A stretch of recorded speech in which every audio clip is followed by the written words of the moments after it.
Of DiGrow, the first thing that comes into our mind is farming. And farming involves plants and animals. And farming also is food, right? It's what we eat. What we eat is coming from the process of farming. And normally you should be very, very much concerned of what you are getting as food from the farm. Because what you are getting is determined by what you are putting in.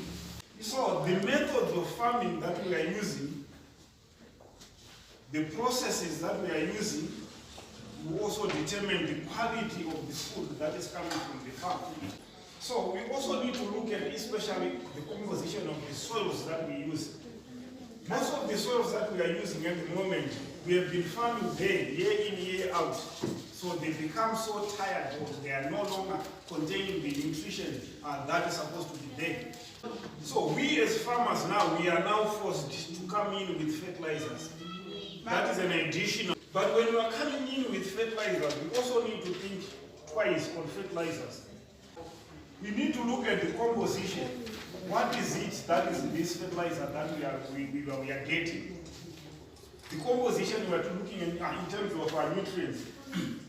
So normally they usually talk of this NPK, which is the composition of nitrogen, phosphorus, and potassium in the fertilizers, of which we're saying these are the major because they are required by plants in larger quantities. But if you are to look at what plants need, they need more than this. They need more than 16 elements. Plants, they need more than 16 elements. But the fertilizer that we are using, normally they just come in with these three. Then the question now is, where are the other elements coming from? And also that is also why we are not getting the yield that we expect. There is a very big deficiency gap that is not being covered by the fertilizer that we are using. Where is magnesium? Where is boron? Where is molybdenum? Where is zinc? They are all not there in the picture. But our plants require those for them to grow well. Dynapharm has got a product here which has all the nutrients that are required by plants to support growth. All the 16 elements are there. They are divided into two. They are what we call the major nutrients, which include nitrogen, phosphorus, and potassium. It also has magnesium, calcium, and sulfur. Meaning these 6 elements are very, very important for supporting plant growth. There's also another category for smaller items which are also required by plants in order for them to grow well. They call them the micronutrients. In other cases, you find it is written trace elements or TE. These are your iron, your zinc, your copper. They are all there in this product here. So meaning DiGrow is covering or is lessening the gap, the nutritional gap which is caused by these fertilizers. And above all, DiGrow also have what we call plant hormones. Hormones are there to stimulate certain activities within a plant. Just like we are saying, hormone in human beings, let's say we are not the one who is controlling our heartbeat. There is something that is controlling there are hormones controlling the heartbeat. Also, we are also saying it's not us who are also controlling the bowel movement. It is happening on its own there. There are also hormones which are there to trigger when to excrete. Also, if in hunger, you don't say, I now want to eat. You now want to eat because there's something that you are feeling. There's something that is controlling that. So these hormones are also in here. You may be wondering where these hormones are coming from. DiGrow is manufactured using what we call an extraction process. They extract it from a seaweed. That's what makes DiGrow an organic fertilizer. No chemical additives. You may also be asking yourself, but why fertilizer? And we are talking of plants and animals. The seaweed, the Acadian seaweed, in ancient Europe, they've been using it to feed for their cattle, their sheep, their goats, their chickens. They were using it as fresh, or they could dry it and use it as ground or as powder. On all animals which were being fed with the seaweed, they discovered that diseases were less. Growth was very high. Taste of meat was very good. The reproduction system was also very effective. There were no stillbirth. There was a lot of increase in milk. Egg production was very high. So this is why now they also recommend we give DiGrow to our animals, to our poultry, even our pets, our dogs. It will help in deworming. So this is the DiGrow Green that we can use for all our animals and our plants. When we are using it in our plants, we can use it soaking seeds when we want to plant, or we are spraying on crops that have already on the field. And the best method to apply DiGrow is spraying on the leaves. That's why they call it a foliar fertilizer. Foliar means feeding through the leaf. Yes, we can even flush it in the soil, it's okay, but it is more effective when you put it through the leaf. When you flush it in the soil, it is slow in terms of absorption. When you put it to the leaves by spraying, it only takes 4 hours. So it is good if you want to address issues of deficiency within a very short space of time. And after spraying and you decide you want to harvest it to eat, you can harvest it because it's very safe. This will improve on growth of roots. It will improve the stem size. It will also help in the leaf size, having good leaves and big leaves. It will help plants to undergo what we call stress management. They also manage stress, changes in temperatures. It will also help in water retention. The water that they are taking from what we are watering, sometimes they lose it faster because of the high temperature. So when you are using DiGrow, they will not lose that water quickly. So it also helps to collect the soil. Normally, our soils tend to lose a lot of nutrients after we have been using it over a long period. So when using DiGrow, we are retaining nutrients with the soil. It is also very environmental friendly. It does not harm any other living organisms within the area. I'm moving to the next. If you've got any question, you can ask me as I move to the next product. First of all, I would like to thank the explanation. I want to know now, how is the applications? Okay. There's an instruction shows that if you are using for livestock, how can you use it? Or if you are using for crop farming, how can you use it? There isn't an instruction on this bottle. The instruction is one that we give you when we send, but there's also a booklet that you can buy. There's also this booklet here. It is full of instructions. But some of the instructions which are here, they may be a bit misleading because they are based on certain countries with different temperatures and conditions to Namibia. So you find there could be some differences here and there. But what I give you is what is good for living in temperature and climate. So when you are using it in animals, you are putting in 50 mils for every 10 liters of water. And if it's cows, you are expecting 5 cows to drink that water, just about 2 liters per cow. But we are saying 2 liters is not enough for a cow for its daily water consumption. So after it's taken this, just give them about 30 minutes to 1 hour. Then you can give them their ordinary water. So it's just taking 2 liters per cow. So for chickens, you are also putting 50 mils into 10 liters of water. But if you are starting with the chickens as chicks, day old going upwards, you are giving it for 50 chickens will be enough for that water. 10 liters is enough for 50 chickens. So you are giving just once per day. When the water is finished, you are not adding another solution. You are just giving the ordinary water now. You understand? There's a question there. Yeah.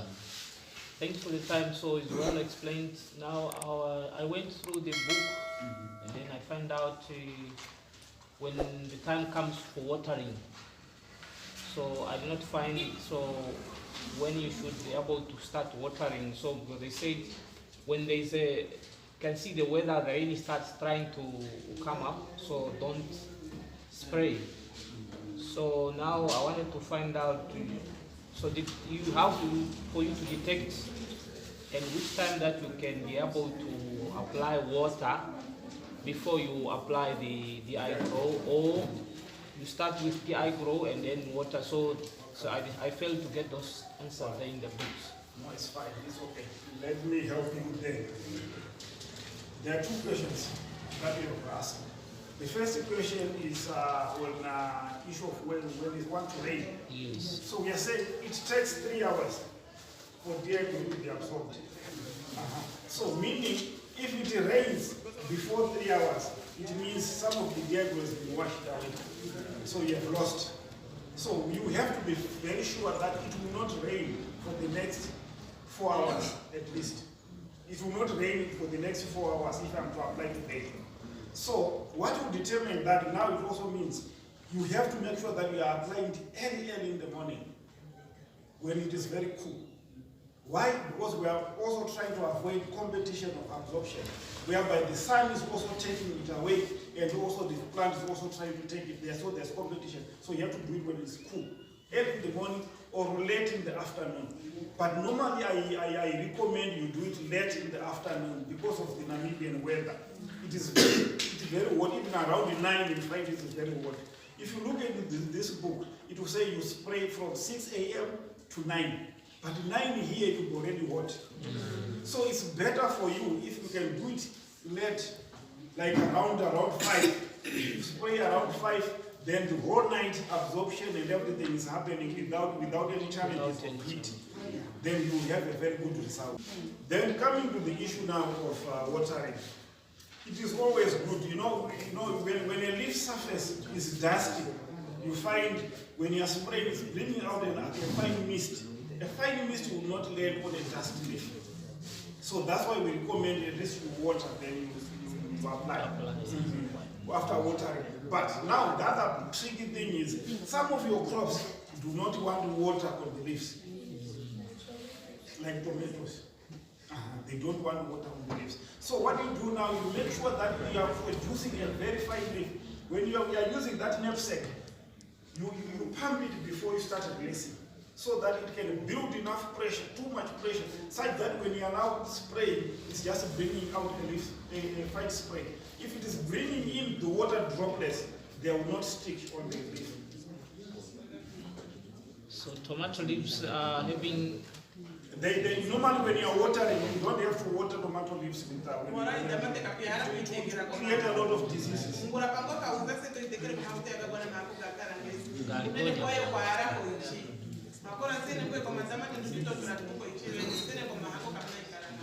And also coming on to the issue of tomatoes that were sprayed, also try to integrate your spraying program, bringing them together. Not like today you are spraying this, tomorrow you are doing this one, the next day. If you too much do a lot of foliar sprays, you find your leaves will start now killing. They'll start killing. They don't want too much of foliar sprays, especially the tomatoes.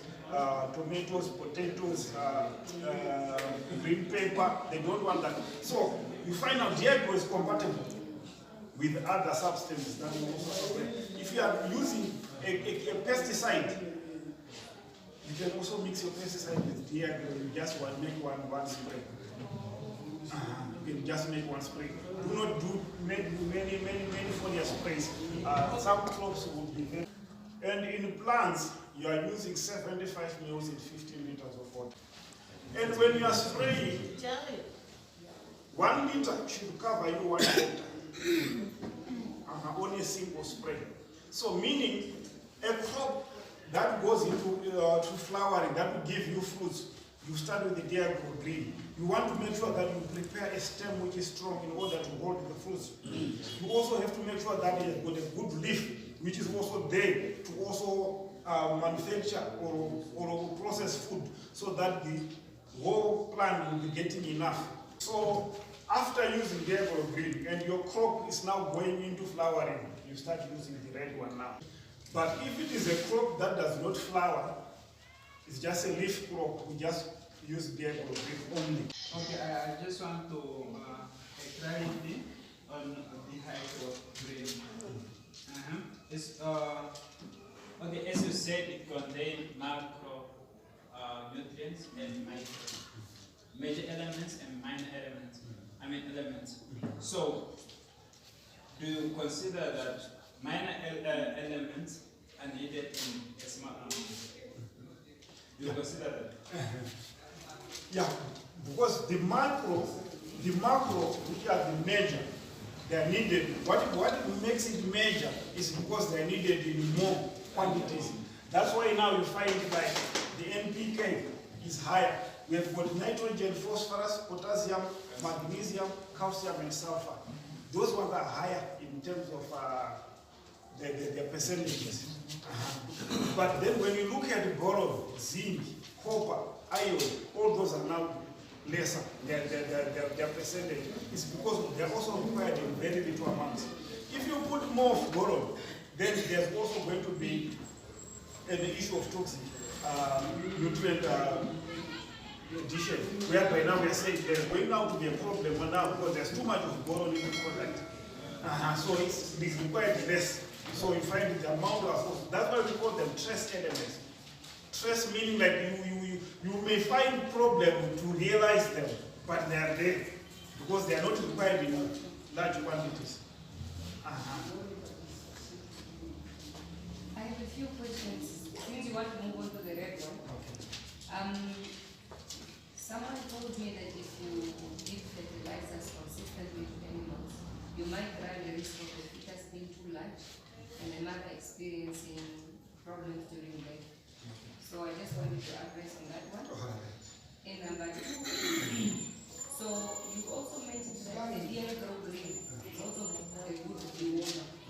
Does this mean then that we don't need to give our animals deworming, you know, the normal one that we do, the chemical one? And the third one is, if you have already been using chemical fertilizers, can we switch on completely to DI Grow, or should we do a mix fertilization? And the last question is just for you to complete. You said the application in animals, you mentioned on the cows, 10 liters should be enough for 5 cows, and the chickens, but the goats, some of us only have goats, so we'd love to hear that one as well.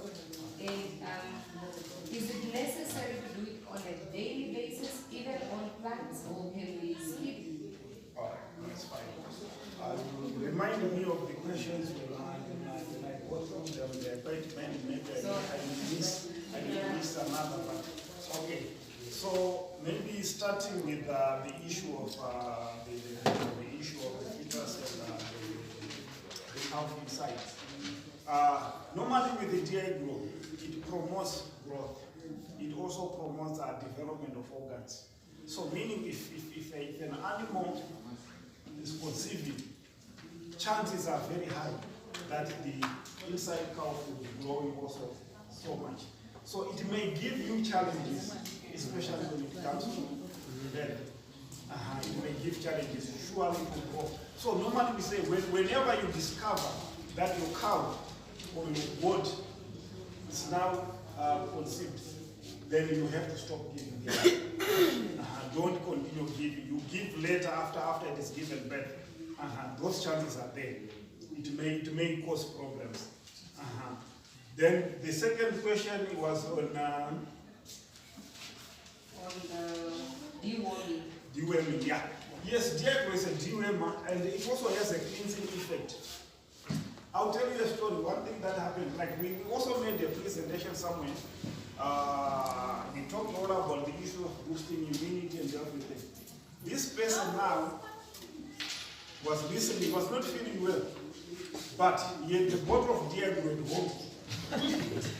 So he went home, took his DI Grow, was drinking DI Grow. Then after about 2 weeks, he came to the office and said, I want to buy DI Grow. Then he said, you want to buy DI Grow, what for? Because he was given DI Grow, but he was not farming, so he was just keeping the bottle. So he said, I want to buy DI Grow. I mean, these are the products for health that you're talking about. I don't like them. I want DI Grow. I said, are you sure you want to drink DI Grow? He said, sure, yeah, that's the one that I want to do because I've been drinking it. After you told me about all the benefits of DI Grow to animals, I also took it. I was having challenges with appetite. I was having challenges. I was swollen. My feet were painful. Now I'm okay. So I want to continue taking DI Grow. It was a testimony. But coming to your question now, I just gave this so that I can help answer. You see now, it has helped in this person, but we cannot prescribe DI Grow. But someone can use it for that. As a first aid or as a first precautionary measure you can take, you can say you can give DI Grow to an animal when you find such a problem. But we are not saying, we are not replacing vaccines. We are not use the vaccines for various diseases, but when you are out of reach of those, you can use DI Grow. But giving DI Grow periodically will help your cows from those diseases and all these other issues. Should you give them on a daily basis? Normally you give them for 7 continuous days. 7 continuous days, if you are cows, 7 continuous days, then you skip for 2 weeks, then you give another 7 continuous days, skip 2 weeks, give 7 continuous days, you skip 2 weeks. Even in chickens? In chickens now it's different. Chickens now we categorize them. That one for layers, there's a different method of application for layers. Because also we are afraid of the egg. If the egg becomes too big, it will crack the orifice and it can cause problems. If you see blood stains on the eggs, then it can cause problems now with infections. So you'll be monitoring the size of your egg, then you'll be stopping with monitoring that. Then on layers, on broilers, it's also different. Broilers now we are giving 7 weeks, 7 days, you skip 1 week, another 7 days you skip 1 week, another 7 days you skip 1 week. With our road runners, we give 7 days, like you skip again for even 2 weeks, then you give again, you keep on with that. It has to be periodic, not like continuous. Then the next question. On plants, daily? On plants, no. On plants now, this is very tricky on plants. Because what also determines is the type of soils that we have. You find like mostly here we have got very sandy soil. Sandy soil is it's already leachy. There are no nutrients in that sandy soil. So one thing that we recommend you also use your manure, your traditional manure, you put compost, so that you complement the nutrients in the soil. Then when you put manure, you can now spray after every 10 days. 10 days interval. If you don't have manure, you don't have anything that you 5 days you can do. After every 5 days, you have to come again. Because these nutrients are organic. They can be absorbed in a very short space of time, utilized in very short space of time, so they will be like finished. If you put it to give too much period to be finished, because the demand of the plants is high.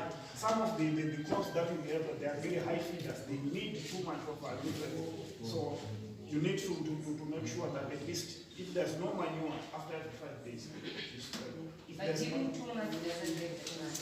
No, this one doesn't, because this is organic. This is organic. Anything else? No, it's just a request if we have a little time, maybe to write on the whiteboard the application line. As we see, maybe 15 mil to 10 liters. Yes. Chickens. So for animals, we are using 50 mils. Every animal, the measurement is standard. Whether you're giving chickens, you're giving goats, you're giving pigs.